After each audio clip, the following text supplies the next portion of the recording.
¿Cómo es posible que 50.000 millones de metros cúbicos de gas estén enterrados bajo Alemania, pero el control del grifo esté en Moscú? Imagina que tienes la llave de tu propia casa, pero cuando más la necesitas, resulta que alguien cambió la cerradura mientras dormías. Eso es exactamente lo que acaba de ocurrir con las reservas estratégicas de gas alemanas. El país oficialmente ha perdido el control sobre sus propios almacenes de gas, justo cuando la industria más lo necesita para sobrevivir al final del invierno. Todo se desencadenó con una jugada maestra desde Moscú. Una directiva secreta firmada por Putin desarmó la estrategia energética de Berlín y revirtió la nacionalización de activos energéticos alemanes. ¿Cómo? No fue ni una invasión ni un sabotaje físico, sino una maniobra jurídica inteligente. Viejas cláusulas contractuales, ignoradas por décadas, se convirtieron en una trampa mortal. Mientras en Berlín celebraban haber nacionalizado los depósitos, un arbitraje internacional, sorprendentemente apoyado por países del sur global, le ha devuelto la gestión directa a estructuras rusas. Ahora, el gas sigue ahí, bajo suelo alemán, pero el derecho a abrir la válvula pertenece de nuevo a Moscú.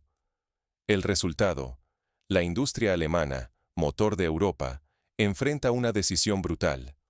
O acepta las condiciones del Kremlin, o asume el riesgo real de la desindustrialización y la pérdida de su reputación como país fiable para invertir. Alemania está al borde, y toda Europa observa su propio futuro reflejado en este drama legal. ¿Cómo pudo llegar Alemania a esta situación límite? Para entenderlo, tenemos que retroceder y analizar las decisiones y contratos que lo hicieron posible. Nada de esto fue accidental. Décadas de contratos, intermediarios y supuestos de seguridad ocultaban riesgos ignorados. Para entender cómo Alemania ha llegado al borde del colapso energético, hay que retroceder en el tiempo y mirar de cerca la arquitectura legal que, durante años, se consideró una fortaleza, pero en realidad era un castillo de naipes. A principios de los 2000, Alemania tomó una decisión estratégica: cimentar su crecimiento industrial sobre un suministro estable y barato de gas ruso. No se trataba solo de tuberías físicas cruzando el continente, sino de una red de contratos largos, repletos de cláusulas, adendas y compromisos legales que, en ese momento, parecían garantizar la seguridad energética nacional.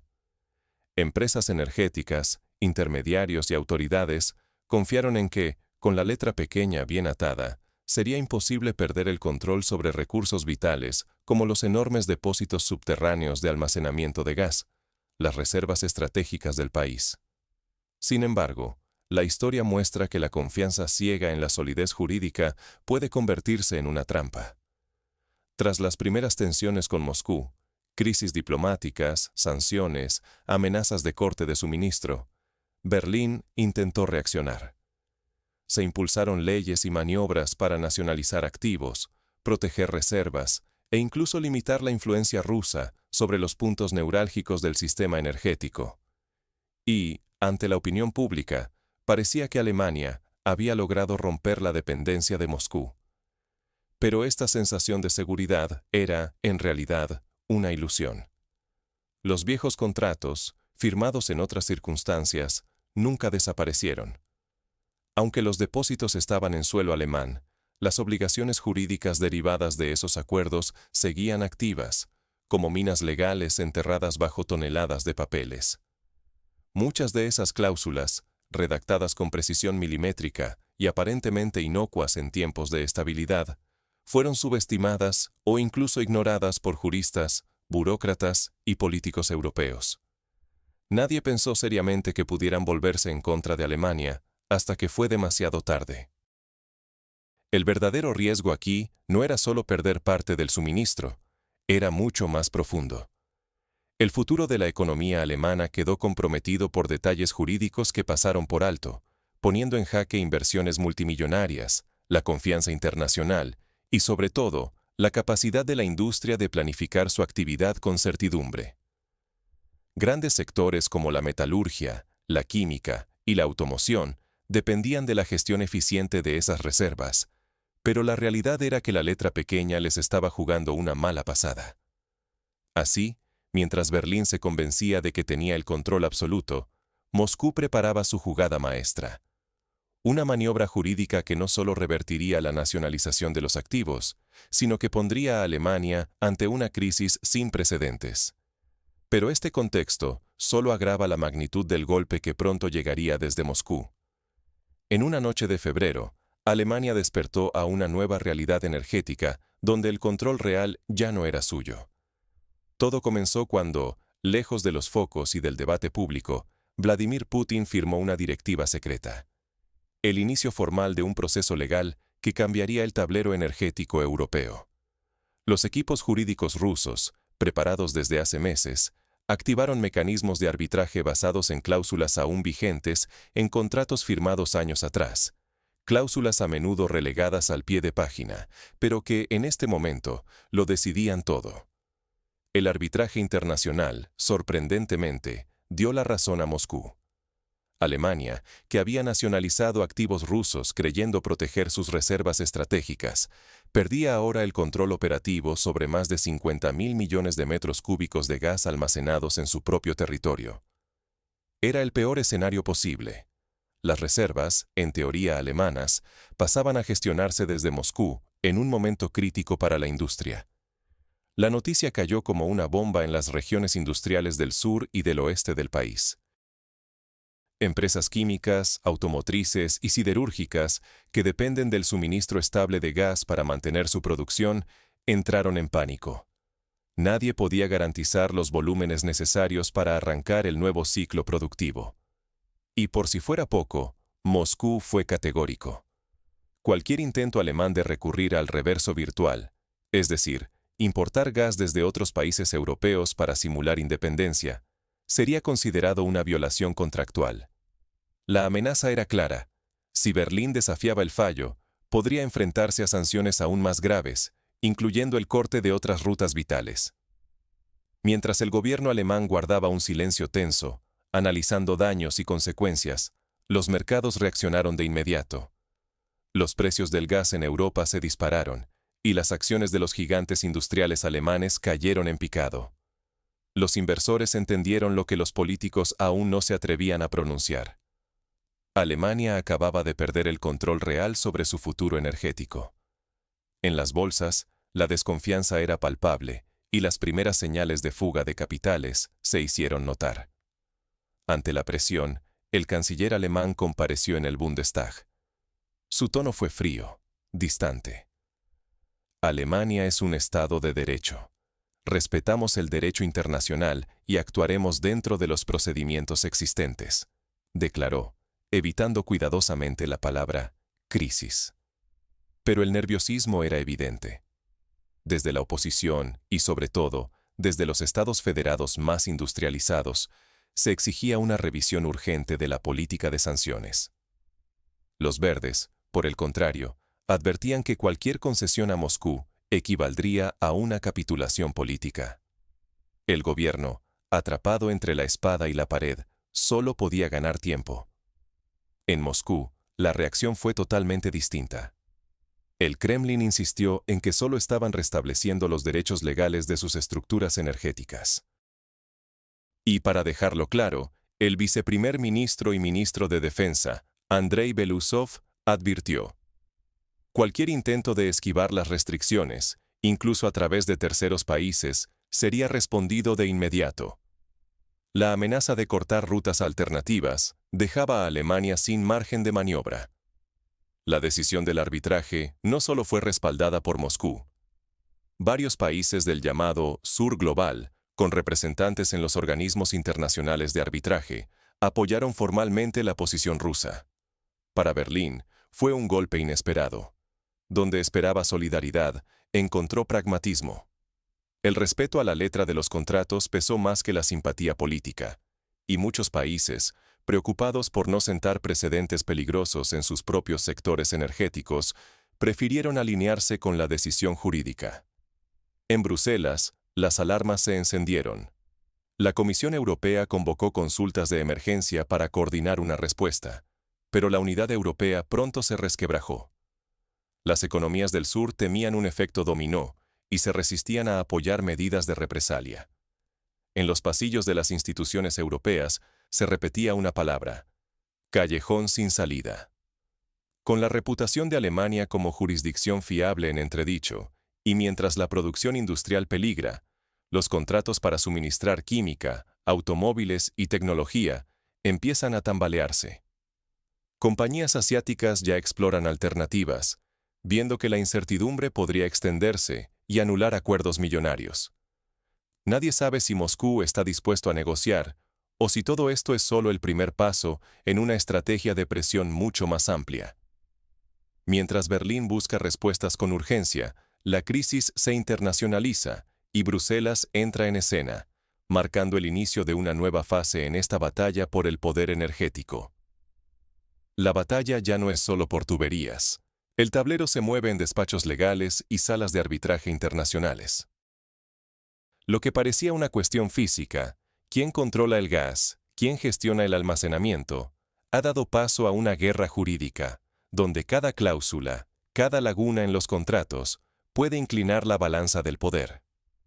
Y Alemania acaba de recibir una lección dura. No importa solo cuántas reservas tengas, sino quién puede moverlas y bajo qué condiciones. El arbitraje internacional ha sorprendido a muchos. Mientras Berlín esperaba un respaldo automático de sus aliados, varios países del sur global han inclinado la balanza a favor de Moscú por puro pragmatismo contractual. Ellos también dependen del suministro energético y saben que respetar las reglas del juego, por arbitrarias que parezcan, es su mejor carta de estabilidad. Esto deja a Alemania, tradicional modelo de fiabilidad jurídica, en una posición incómoda. Si ignora la decisión del arbitraje, su reputación como lugar seguro para inversiones y contratos se desmorona. Pero si la acepta, reconoce públicamente que ha perdido el control sobre sus reservas estratégicas, y con ello, años de política de autonomía energética. Y aquí aparece la grieta dentro de la Unión Europea.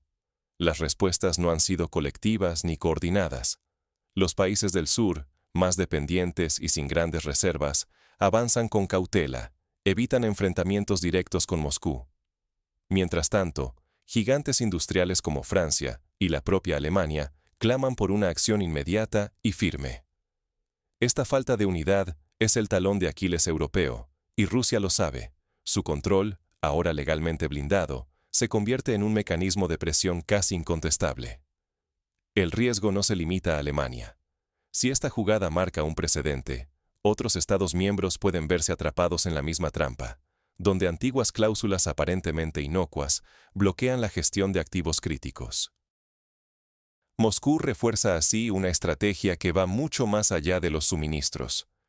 Usa el legalismo quirúrgico para moldear el tablero energético, metiendo presión justo donde las cadenas industriales europeas son más frágiles. Las consecuencias ya se sienten. Se retrasan ciclos de producción. Contratos con socios asiáticos peligran. Los precios de la energía no encuentran un techo. Y la confianza en la estabilidad de las cadenas de suministro europeas se desvanece. Los primeros en reaccionar han sido las empresas. Buscan proveedores alternativos, invierten a contrarreloj en nuevas infraestructuras de gas natural licuado, pero el margen de tiempo se agota y el costo es enorme. Un paso en falso, y la desindustrialización deja de ser una amenaza para convertirse en una realidad tangible. El desenlace de esta crisis marcará el futuro industrial y geopolítico de Europa. Si no logra encontrar una respuesta legal y política eficaz, corre el riesgo de perder el control sobre sectores enteros de su economía y su soberanía. ¿Qué opciones le quedan a Alemania y a Europa para no quedarse atrapados en esta red de trampas legales? Eso lo veremos a continuación. El diablo está en los detalles legales. Lo que parecía menor decide el futuro de naciones enteras. Y el caso alemán lo deja claro como nunca antes. Al mirar atrás, la pregunta es inevitable. ¿Cómo pudo Alemania, una potencia industrial, caer en una trampa legal de tal magnitud? La respuesta es incómoda, pero contundente. La subestimación de las cláusulas legales y la falta de análisis crítico frente a contratos complejos. Primera lección. Nunca se puede relegar a un segundo plano la revisión minuciosa de los contratos energéticos. Las letras pequeñas, los matices jurídicos y las supuestas formalidades pueden transformar reservas físicas en activos inservibles, o peor aún, en palancas de presión de un adversario estratégico. En el tablero energético actual, la ignorancia legal se paga con dependencia y, como vemos, con el riesgo real de parálisis industrial. Segunda lección. La diversificación de proveedores no es solo una recomendación de manual, sino un blindaje necesario. Alemania apostó fuerte por una sola vía, creyendo que el suministro era seguro y apalancado en relaciones comerciales estables. Hoy, esa confianza ciega se traduce en vulnerabilidad extrema. Europa, y cualquier país que dependa de recursos externos, debe construir una red de proveedores amplia y flexible, capaz de absorber choques jurídicos o políticos. Tercera lección. La inversión en nuevas infraestructuras energéticas, como el gas natural licuado, GNL, es urgente y no admite demoras. Depender de un solo canal de entrada, por muy eficiente que parezca, expone a la economía a embargos instantáneos o bloqueos arbitrales. Hay que acelerar proyectos, diversificar rutas y garantizar que, ante cualquier contingencia legal, las reservas estratégicas sigan accesibles. Cuarta lección. Las políticas energéticas deben adaptarse a una realidad donde el control ya no depende solo de diplomacia o fuerza económica, sino de la astucia legal. Negociar contratos ahora requiere visión estratégica, consultoría jurídica especializada y una capacidad de adaptación en tiempo real ante nuevas amenazas. Alemania se ha convertido en advertencia, no solo para Europa, sino para todos los que creen que la legalidad es secundaria en la geopolítica del siglo XXI. Si no se aprende de esta crisis, otros países repetirán el error y se enfrentarán a consecuencias económicas y políticas irreversibles. Ahora, la pregunta final. ¿Seguiremos observando o aprenderemos a tiempo? El juego ha cambiado. Quien domina los contratos y las leyes, domina los recursos. Alemania creía que el verdadero poder era tener el gas, pero hoy queda claro que el control real está en los márgenes legales, en esas cláusulas que casi nadie lee y que, bajo presión, pueden dar la vuelta a toda una economía. Lo que estamos viendo no es solo una crisis energética, sino un cambio de paradigma. La seguridad ya no depende solo de tuberías y reservas físicas, sino de la habilidad para entender y anticipar las maniobras jurídicas de los rivales. Moscú ha demostrado con precisión quirúrgica cómo una estrategia legal puede desestabilizar a uno de los motores industriales de Europa, poniendo en jaque a toda la región y abriendo heridas en la confianza internacional. Ignorar la lección alemana puede costar muy caro. No se trata solo de fábricas paradas o contratos en el limbo. Está en juego la autonomía, la relevancia y el futuro de Europa en el tablero global. La historia de hoy nos exige mirar más allá de lo visible, analizar los detalles, cuestionar lo que parece seguro y comprender que, en la nueva geopolítica energética, la auténtica fortaleza se mide en la sala de abogados, tanto como en los pozos de gas. Ahora, la decisión es tuya. ¿Vas a aceptar la superficie o vas a empezar a ver el verdadero juego que se está jugando bajo tierra?